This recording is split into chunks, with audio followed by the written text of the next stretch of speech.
Hello viewers, நீ நம்ம பார்க்க போறது One Piece episode 1094 part 2.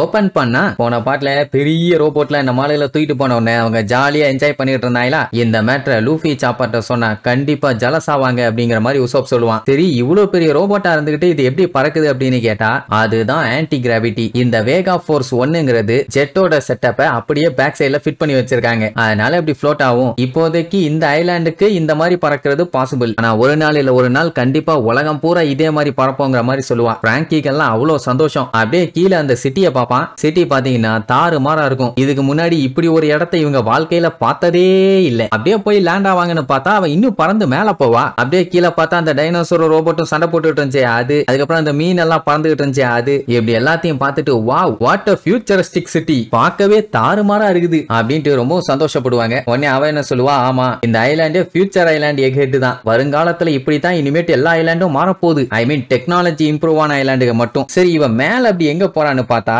அங்கதான் மெயின் லேபே இருக்குது. கீழே இருக்குது வந்து ஃபேக்டரி லெவல். ஒர்க் பண்றவங்க ரிசர்ச் பண்றவங்க அவங்க எல்லாருமே அங்கதான் இருப்பாங்க. இப்ப அந்த இடத்துல தான் உங்க கேப்டன் வந்து பஞ்சாயத்து பண்ணிட்டு இருக்கான் அப்படின்ட்டு லூஃபி ஜிம்பை சாப்பர்லாம் படாத பாடுபட்டு இருக்காங்கல்ல. அந்த மேட்டரை சொல்லுவா. இப்பதான் நம்ம ஆளுகளுக்கு கொஞ்சம் நிம்மதியா இருக்கும். அப்பாடா அவங்க கொஞ்சம் நிம்மதியா இருக்காங்கன்னு இப்படி பேசிக்கிட்டே ஒரு வழியா வந்து சேர்ந்துட்டாங்க. மத்தவங்க எல்லாத்த விடையும் பிராங்கி தான் ரொம்ப ஹாப்பியா இருக்கான். ஏன்னா அவனுக்கு தானே டெக்ல அவ்வளவு இன்ட்ரெஸ்ட். சரி வாங்க எல்லாம் போலான்னு சொல்லி கூப்பிட்டா ப்ரூக்கும் ஜோரோவும் நாங்க வரல, நாங்க கப்பலை பாத்துக்கிறோம்.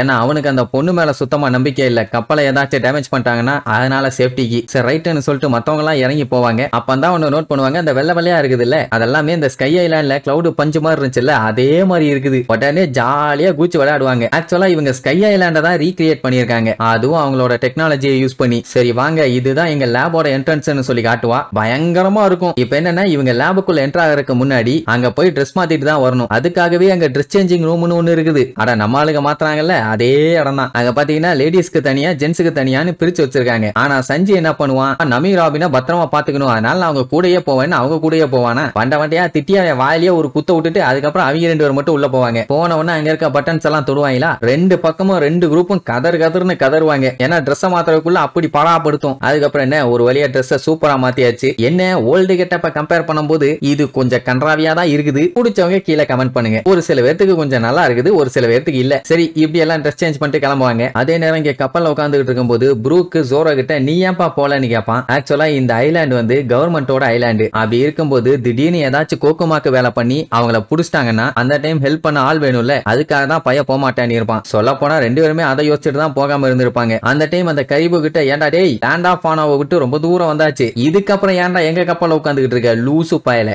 போ எங்க போகணுமோ போய் தொலை பை பை அப்படின்னா அவன் அப்பவும் போக மாட்டேன். என்னன்னா இந்த கண்டிஷன்ல அவன் வெளியில போனான்னா எப்போ என்ன ஆகுன்னு சொல்ல முடியாதான். எல்லா இடமும் டேஞ்சர் தான். சொல்ல போனா இந்த ஐலாண்டே கவர்மெண்டோட ஐலாண்ட் தானே, அதனால நான் இங்கே இருக்கேன்மா.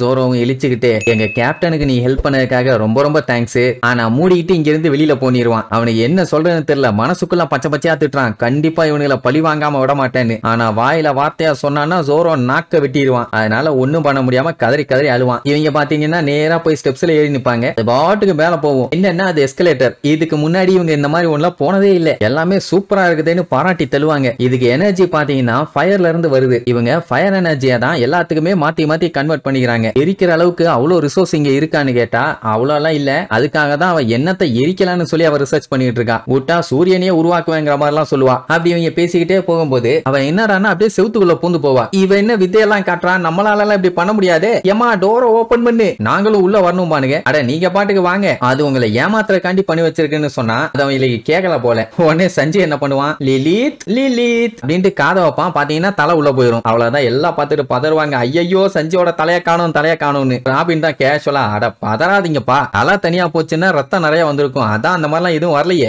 உடனே அவன் கத்திட்டு இருப்பான், ஏமா இந்த மாதிரி நேரத்துல எப்படிமா இவ்வளவு கூலா அனலைஸ் பண்ணிட்டு இருக்க, நீ எல்லாம் உருப்படவே மாட்டே அப்படின்னு. சரி இருங்க நானே போறேன்னு சொல்லிட்டு அவன் பூந்து உள்ள போவா. அதை ஃபாலோ பண்ணி அவங்களும் உள்ள வருவாங்க. இதுல பெரிய ட்விஸ்ட் என்னன்னா அந்த டோர் மட்டும் ஹோலோகிராமா இருந்து சரி இப்படி உள்ள வந்துட்டு போறாங்க, அது ஏமாத்தறதுக்கு வச்சிருக்காங்க அப்படின்னா ஓகே. ஆனா இவங்க வெளியில இருந்து உள்ள வரலாம், ஆனா உள்ள இருந்து வெளியில போக முடியாது, அது ஒரு அயன் டோரா மாறிடும். இதுதான் எப்படி பண்ணாங்கன்னு தெரியல. அதுக்கப்புறம் திடீர்னு பாத்தீங்கன்னா அந்த லிலித் எங்க போனான்னு தெரியல. அப்ப வாய்ஸ் மட்டும் கேட்கும், அப்படியே டிராவல் பண்ணி ஸ்ட்ரைட்டா வாங்கன்னு. அப்படியே அவ சொல்ல சொல்ல இன்ஸ்ட்ரக்ஷனை ஃபாலோ பண்ணி அவங்க பாட்டுக்கு வாக் பண்ணி உள்ள வந்துகிட்டே இருப்பாங்க. அப்ப நம்ம நமிக்கு ஒரே ஹாப்பி தான். என்னன்னா ஃபியூச்சர் ட்ரெஷரை நம்ம ஹண்ட் பண்ண போறோம். இங்க எல்லாமே ஃபியூச்சரிஸ்டிக்கா தானே இருக்குது. அப்படி இருக்கும்போது ஃபியூச்சர் ட்ரெஷர் எல்லாமே இருக்கும். பூக்கள் எல்லாமே ஜெம் ஸ்டோன்ஸ்ல இருந்தா எப்படி இருக்கும்? வாவ் சூப்பரும்பா. உசோப்பு வாய வச்சுட்டு சும்மா இல்லாம ரொம்ப கேவலமா இருக்கும்பா, வாயிலேயே ஒரு மிதி. அதுக்கப்புறம் அப்படியே அவ சொன்ன டைரக்ஷன்லாம் ஃபாலோ பண்ணி வந்தா அங்க ஏகப்பட்ட கேட் இருக்கும். இதுல எந்த வழியா போகணும்னு கேட்ட உடனே வெயிட் பண்ணுங்க, நான் டோர் ஓபன் பண்றேன்னு ஓபன் பண்ணி விடுவா. உள்ள பார்த்தா அந்த செரஃபிம் நின்னுட்டு இருக்கான். இவனோட பவர் என்னன்னு நம்ம ஆளுகளுக்கு தெரியாதே. இவங்களுக்குள்ள ஒரே டிஸ்கஷன், என்ன தமா கூண்டு இருக்கான், ஆளும் பார்க்க ஜிம்பை மாதிரியே இருக்கானே. ஃபர்ஸ்ட் பாசிபிலிட்டி ஒருவேளை ஜிம்பையோட பையனா இருக்குமான்னு. செகண்ட் பாசிபிலிட்டி ஒருவேளை ஜிம்பையவே சின்ன பையனா மாத்திட்டாங்களான்னு. ஆனா தேர்ட் பாசிபிலிட்டியில